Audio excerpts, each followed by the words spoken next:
ओम शांति।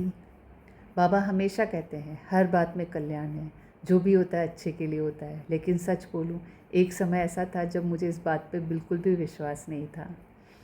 साल 2019 जनवरी में मेरी दाईं आंख का पर्दा हट गया। एक के बाद एक करके 5 ऑपरेशंस हुए और सभी फेल। हर ऑपरेशन के बाद मुझे 1 महीने के लिए दिन के 16 घंटे उल्टा लेटना या नीचे देखना पड़ता था, जो कि सबसे क्रूशल टाइम था। इन्हीं ऑपरेशंस के चलते मेरी आँख की रोशनी भी चली गई। उस समय मेरे मन में सिर्फ एक ही सवाल था कि मेरे साथ ऐसा क्यों हुआ। मैंने बहुत सारे गुरु और मोटिवेशनल स्पीकर्स को सुना, बट कहीं भी मुझे मेरे सवाल का जवाब नहीं मिल रहा था। इसी बीच मेरी एक फ्रेंड ने मुझे शिवानी दीदी का वीडियो भेजा। मैंने वो सुना, अच्छा लगा, पर धीरे धीरे मैं वह भूल गई और मैं वापस इधर उधर अलग अलग संस्थाओं के बीच में भटकती रही, बट कहीं भी मुझे मेरे सवाल का जवाब नहीं मिला। फिर फरवरी 2021 में मेरी दूसरी आंख का पर्दा भी हट गया और उस दिन तो मेरे लिए अति हो गई और मुझे ऐसा लगा कि मेरी दूसरी आंख भी हमेशा के लिए चली जाएगी। मैं बहुत रोई, इनफैक्ट मेरा पूरा परिवार उस दिन मेरे साथ रोया। जैसे तैसे डरते डरते मेरा ऑपरेशन हुआ और इस बार भी मुझे 1 महीने के लिए दिन के 16 घंटे उल्टा लेटना और नीचे देखना था। आँख में गैस होने के कारण मुझे कुछ भी दिखाई नहीं दे रहा था। और इसी बीच किसी ने मेरे साथ मजाक किया कि तेरा नाम ज्योति किसने रखा, तुझे तो कुछ दिखता ही नहीं है। हालांकि उन्होंने मजाक किया, बट वह मजाक मेरे मन में उतर गया और उसके बाद मुझे जो भी ज्योति बुलाता था तो मुझे बिल्कुल अच्छा नहीं लगता था। मुझे मेरे नाम से नफ़रत हो गई कि मेरा नाम ज्योति क्यों है। मेरा ऑपरेशन एक दूसरे शहर में हुआ था और 1 हफ्ते बाद वापस डॉक्टर को दिखाना था, तो इसलिए मैं और मेरे पति वहीं एक होटल में रुक गए। और इस दौरान मुझे वो सभी मोटिवेशनल स्पीकर्स और गुरु याद आ रहे थे जिनको मैंने सुना। फिर फाइनली मैंने शिवानी दीदी की awakening with Brahma Kumari series देखने का फ़ैसला किया। हम दोनों ने एक एक करके लिविंग वैल्यूज़ वाली सीरीज़ के सभी एपिसोड सुन डाले और जैसे जैसे हम वो एपिसोड सुन रहे थे ना, वैसे वैसे मेरे मन की जैसे सफाई हो रही थी। जो भी कचरा था ना, वो निकल रहा था। मुझे मेरे हर सवाल का जवाब मिल रहा था। लाइफ में इतनी शांति, इतनी संतुष्टता मुझे कभी फील नहीं हुई जो मुझे उस समय हुई। और जब मैं वापस घर लौटी तो पहले वाली ज्योति और इस वाली ज्योति में ज़मीन आसमान का फ़र्क था। घर वाले आश्चर्य में थे कि इसको कुछ भी नहीं दिख रहा है, फिर भी ये इतनी खुश कैसे है। फिर मैंने अपने परिवार को शिवानी दीदी के बारे में बताया और फिर हम सब एक साथ बैठकर शिवानी दीदी का प्रोग्राम देखना शुरू किए। धीरे धीरे हमारे घर का वातावरण बदल गया। जहाँ पहले तनाव था, चिंता थी, वहाँ अचानक शांति और खुशहाली आ गई। घर का माहौल इतना हल्का हो गया, वहाँ के वाइब्रेशंस बदल गए। जैसे हमारे पूरे परिवार को एक नई राह मिल गई। हमारा सेंटर आना जाना शुरू हुआ। मेरी रोशनी उस वक्त बहुत कम थी, तो इसके चलते न मैं बाबा से दृष्टि ले पाती थी, न मुरली पढ़ पाती थी, पर काम चल रहा था। फिर बाईं आँख का मेरा एक और ऑपरेशन बाकी था, पर इस बार मैंने खुशी खुशी सब कुछ बाबा को सौंप दिया था कि मुझे पूरा विश्वास था जो होगा अच्छे के लिए होगा।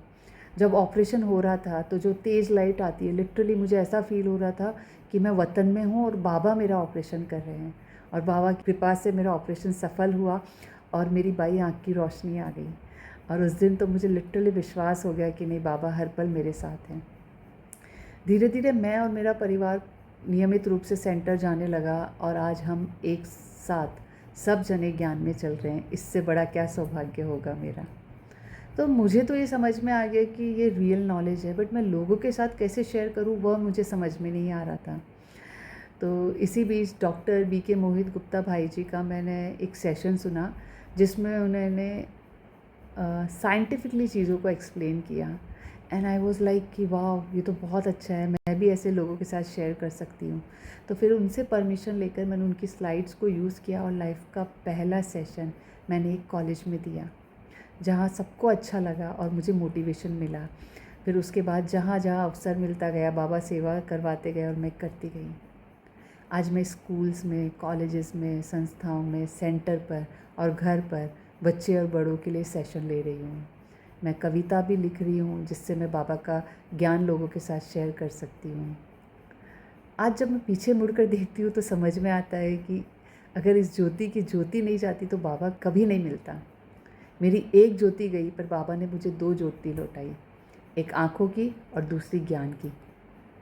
पहले जब भी ज्योति नाम सुनती थी तो गुस्सा आता था, पर अब तो रोज़ मुरली में अपना नाम सुनती हूँ तो फ़क्र महसूस होता है। तो पहले तो मैं नाम की ज्योति थी, लेकिन आज बाबा ने मुझे ज्योति स्वरूप बनाया है। मुझे मेरे नाम की सार्थकता दी, मुझे मेरी लाइफ का पर्पस दिया। आज मैं पूरे विश्वास के साथ सबको कहती हूँ कि हर बात में कल्याण है, जो होता है अच्छे के लिए होता है। और अब इस अनुभव को मैं एक छोटी सी कविता के रूप में आपके सामने शेयर करना चाहूँगी। आज फुर्सत से बैठी हूँ अकेली, ना कोई संग है ना सहेली। सोच रही हूँ ज़िंदगी जो कभी लगती थी गमों की हवेली, आज लगती है दुल्हन नई नवेली। जब सुनी दीदी शिवानी से शिव की वाणी, तब पता चला मैं तो थी कितनी अलबेली अनजानी। दिया दीदी ने शिव का ज्ञान, मुझे कराई खुद से पहचान। मैं तो थी कर्म चक्र समय चक्र से अनजान।